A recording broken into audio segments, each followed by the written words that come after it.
My name is Lynn Thorp. I'm happy to be able to join you all tonight, and I'll just talk very briefly about um, some of the drinking water issues that Dr. Silverman brought up and explain some of my perspective on it. Um, I want some of this, I'm sure many of you will know, but just a brief overview of where we get our drinking water. Many of us, well over 90% in our country in the U.S., get our drinking water from public water systems, and those are regulated by the Safe Drinking Water Act. That's a federal law that was first passed in 1974, and it does a lot of things, but one of the things it does is set limits on contaminants, some contaminants that can be in drinking water. There are different kinds of public water systems. So our water systems at home are known as community water systems. And just so you know, we actually think of other kinds of places that are running water treatment and in a little different way. We have our ones that in the regulatory world are called non-transient, non-community systems. So people don't live there, but over 25 people drink their water there a lot over 6 months at least in the year. So that could be like a school or something, a factory, workplace. And then transient non-community water systems are places where people aren't remaining very long. You sometimes see those at rest stops on the highway and things like that, where they're not drawing on another big water system. They're running their own. Altogether, there are about 151,000 of these systems. And when we set regulations for drinking water from public water systems, they generally are going to apply to those community systems, meaning they're serving your home, and to those non-transient ones, the ones where people are working or going to school, if they happen to be a separate system. We then also, of course, some of us get our water from private wells. Those are different because while the public waters have to meet Safe Drinking Water Act enforceable standards for certain contaminants, private wells don't have that kind of regulation. And as Dr. Silver mentioned, the couple of contaminants that we know are associated with bladder cancers are regulated by the Safe Drinking Water Act: arsenic, which she mentioned, and disinfection byproducts. And those are both important rules in the history of the Safe Drinking Water Act. For arsenic, because we had a very outdated standard until around 2001, and the setting of the then new 10 parts per billion standard was quite controversial and caused some very increased treatment costs to a lot of communities. And even though much of the arsenic we see is in private wells, we have enough water systems in this country, particularly small ones, using groundwater, that they had to install treatment. And disinfection byproducts are interesting because they require a great deal of chemistry and engineering juggling for a water system to make sure that what we're doing to treat the water, for example, with chlorine and chlorine-related substances, which are necessary, at least in part, to deal with pathogens like viruses and bacteria and stuff, that those chemicals aren't mixing with other stuff in the water to form these chemicals. And I put here on this slide the website where you can, EPA.gov/groundwater and drinking water, to learn about the Safe Drinking Water Act. You can also easily Google EPA and drinking water, and I find their site to be very helpful. People often ask, well, what can I do? And there are a lot of things about drinking water that are of interest to people. There are causes of bladder cancer that don't have anything to do with drinking water. But for those who might be interested in this area and how to work toward understanding your drinking water and toward even better tap water, with better control of contaminants, less public health risk, we always say if you're served by a public water system, one of the most important things you can do is get to know your water utility. Most times they're part of your local government. They might be a regional authority. There are some that are investor-owned. most water systems like for their customers to know who they are and to get in touch with them and ask questions. Many water systems now have programs that they need help from their consumers on things like efforts to protect their drinking the source from pollution, for example, the river or the lake, and uh, that help is very much needed. We're also very concerned at all times about cuts to the United States Environmental Protection Agency, EPA. That's the agency that implements the Safe Drinking Water Act, but also many other, all of our pollution control programs. And it is sometimes contaminants in water are naturally occurring. Much of the arsenic is, but other times we're dealing with pollutants that need to be controlled by our other laws, and EPA does all of that. So, for example, the EPA staff and the money that they have in their budget support creating the drinking water standards for arsenic, disinfection byproducts, chemicals, other contaminants, and we only have enforceable standards for just over 100 of those, and many people believe we're behind, and it's a huge lift, and a lot of staff and research money is needed to support finding out if we need to regulate other things and doing that regulation.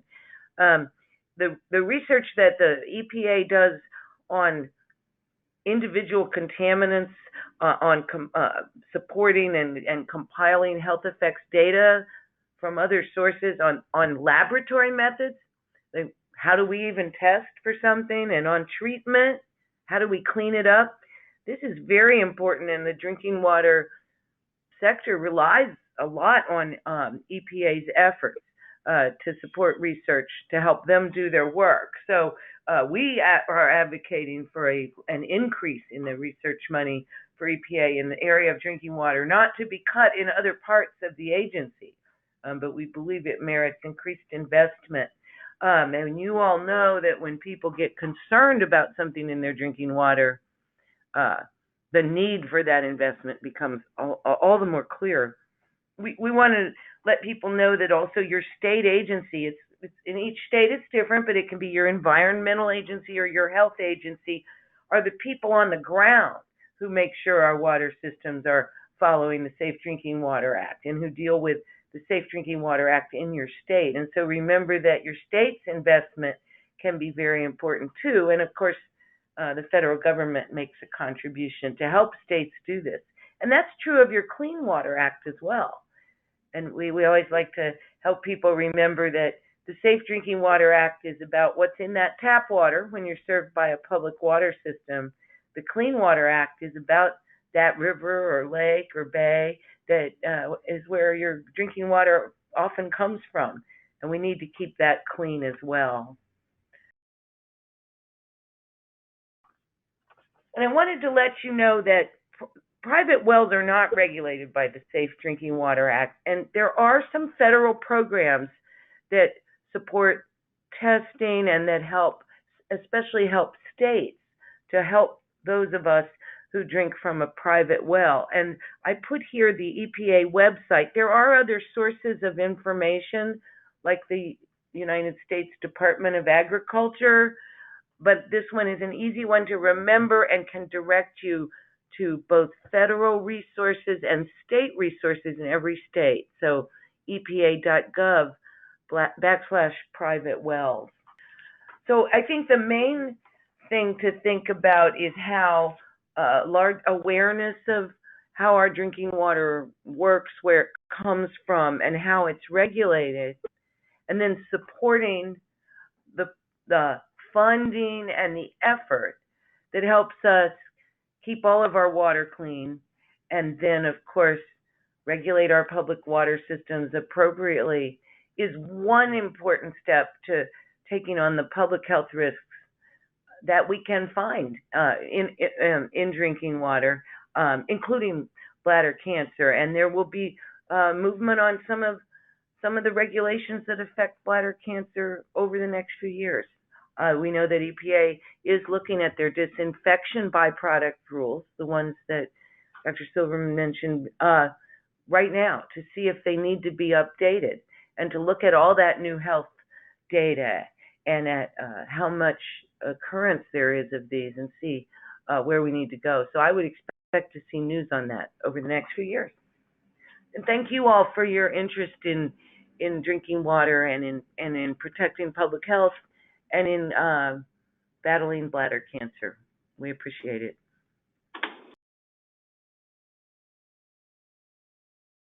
Thank you, Stephanie, and thank you, Deborah and Lynn. Deborah has given us such good information about environmental and occupational links to bladder cancer, and Lynn has given us some excellent guidance about steps that you can take to reduce your own risk, as well as those of family members and neighbors and people that you don't know, particularly with regard to water pollution. But before we go to Q&A, I wanted to take a step back and introduce you to an ambitious organizational effort among many groups that is working to reduce exposure to environmental and occupational risk factors on a large scale across the country. And as people who are touched and motivated by cancer, you all can play a really important role. So we start with the science-based premise that cancer is a complex multi-causal disease resulting from our genes and also factors in our environment.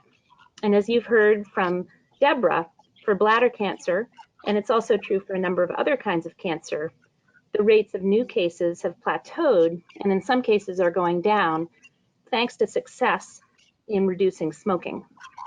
But as Deborah pointed out, smoking accounts only for a portion of cancers.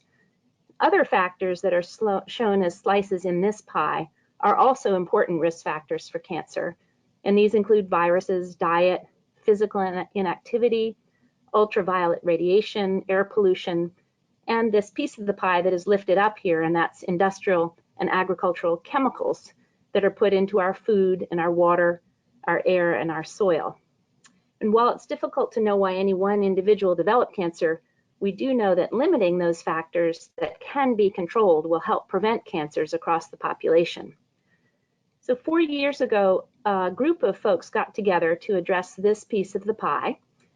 And the technologies and chemicals that are represented by this piece of the pie, some of which were listed on Deborah's slides, are used throughout our economy. Our coffee cups, our automobiles, our electricity, and even as you've heard, our water treatment systems, all these can involve hazardous chemicals. And this is really low-hanging fruit for cancer prevention because there are many examples of how to accomplish what the carcinogens accomplish, but with safer materials. So arsenic that was used as a fungicide and is responsible for some of the contamination of the private wells in New England was replaced with safer compounds. And now biologically based approaches to crop pests overall have been shown to be cost-effective and more sustainable over the long term than pest control that uses highly toxic materials.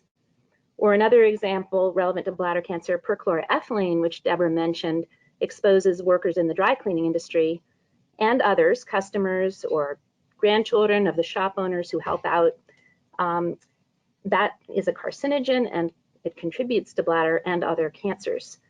But there's a cost-effective solution, and that is something called professional wet cleaning, which is a water-based approach, and it does a beautiful job cleaning clothes. And a handful of states have supported dry cleaners in purchasing new equipment and retraining so that they can eliminate PERC with this water-based process. But the need in all of these cases is to scale up solutions and also scale up people's expectations so that our economy can thrive with chemicals and technologies and products that don't contribute to cancer. So the people and organizations that got together 4 years ago included academics, environmentalists, policy leaders, health professionals, community-based groups, and cancer-focused groups. And the purpose of this network is to pursue strategies for catalyzing big-scale change in the current system, which depends on chemicals that we know contribute to cancer. The network has taken a systems approach, working to understand why our economy remains so dependent on chemicals and technologies that we know are hazardous, and where, if a large number of kinds of organizations were to come together, we have the potential to shift the dynamics of that system toward the elimination of known carcinogens and therefore the reduction of those cancers that are caused by environmental and occupational factors. By working with organizations across the system toward a common goal, collaborating on strategies and also on a variety of projects that affect different parts of the system, and in particular by mobilizing people who are touched by cancer, we think we can accomplish big changes in the use of toxic chemicals and technologies. This is the goal that the network has developed collaboratively, and I'll single out one aspect of it, and that is the word equitable. Often replacing hazardous substances with safer ones doesn't take into account the impacts on people who are disproportionately affected. So that's the focus of that word. So for example, pesticides could be reduced, which would be a good thing from a disease perspective. But if organic food remains inaccessible to low-income people, then that's not an equitable transition. Or if we're weaning dependency on fossil fuels holds a lot of promise for preventing cancer, but as groups in this network have pointed out, if we replace the fossil fuels with wind turbines, but those aren't built so that workers can do their job safely, then those are not just. So we need to pay attention to the equity impacts of this important transition away from toxic chemicals. So where do people who are touched by cancer fit in to this effort? The voices of those of you who've experienced cancer directly, who have loved ones who have, I'm sure, have been raised for cancer treatment, for research for the cure. Rides like this that many of you have probably been involved in, as have I, raise millions of dollars for cancer research and treatment. And these are incredibly important dollars because we all know people who are alive because of the invention of a chemotherapy regimen that transformed the prognosis of survival from virtually nil to up to 95% over the course of a couple of decades. We all know people who are in clinical trials that train the body to fight cancer. So this work has to continue. But we don't think these riders are tapped out when it comes to energy and resources. And if they had concrete steps that they could take to help prevent their daughters from the devastation of metastasized breast cancer or bladder cancer, or if they could prevent their grandsons from getting the lung cancer that they developed even though they never smoked, these folks would keep riding and keep fundraising. And like you, they're teachers, they're health professionals, they're business people, they're investors, in addition to being people who are touched by cancer. And in their workplaces and their communities, they're credible and they're powerful voices. So we know that elevating attention to environmental and occupational contributors to cancer is good for cancer organizations as well. And recent polling that we commissioned in the mid part of the country found that 86% of people said that they would be more inclined to donate to cancer organizations that made a commitment to address environmental contributors to cancer. So we're really grateful to BCAN for stepping up to address these contributors to cancer, and your voices as Beacon members and people concerned about particular kinds of cancer and particular exposures can be very powerful in public policy and advocacy. So just quickly, these are a few sample activities of the network. It's now grown to include about 80 organizations, including BCAN, and there are a number of projects and resources that are available in ways that you could participate. A couple specific upcoming opportunities that we hope you'll join us in addition to the water pollution focus steps that you've heard about, we hope you'll advocate for attention to occupational and environmental risk factors by other cancer organizations that you may support, and also in national initiatives to set priorities for cancer. So one of these is the moonshot that you may have heard about when Vice President Biden kicked it off a couple of years ago. It's a multi-billion-dollar effort to make great gains in cancer. And the moonshot brought together experts across the country over the course of a year in the last administration, and then made recommendations which are now influencing the allocation of funding. The vast majority of those recommendations focus on treatment and cure. A handful of them do focus on prevention, including so-called secondary prevention, which focuses on screening and early detection. And we know that early detection and accurate diagnosis is really important in bladder cancer as well as in other cancers. And we understand that more clinicians and patients need to know about bladder cancer symptoms that are often misdiagnosed, especially in women, as a UTI, for example. So that's an important aspect of what the moonshot should be addressing. But it says virtually nothing about primary prevention, meaning what we've been talking about so far on this webinar, the elimination of environmental contaminants on a large scale. So the moonshot is continuing to sponsor upcoming regional meetings open to the public. There's one coming up in Boston on September 29th. And so these are ones that you could attend depending on where you are in the country. The second opportunity is each state has a cancer prevention and control plan, and they produce these every few years with funding from the Centers for Disease Control and Prevention. Again, very few of these mention, let alone prioritize, reducing environmental and occupational risk factors. And the last example here is that a new committee has just been established at the National Academy of Sciences, which will develop a national cancer prevention and control plan. The American Cancer Society has also issued a blueprint. These all need to hear from you about the importance of environmental and occupational factors.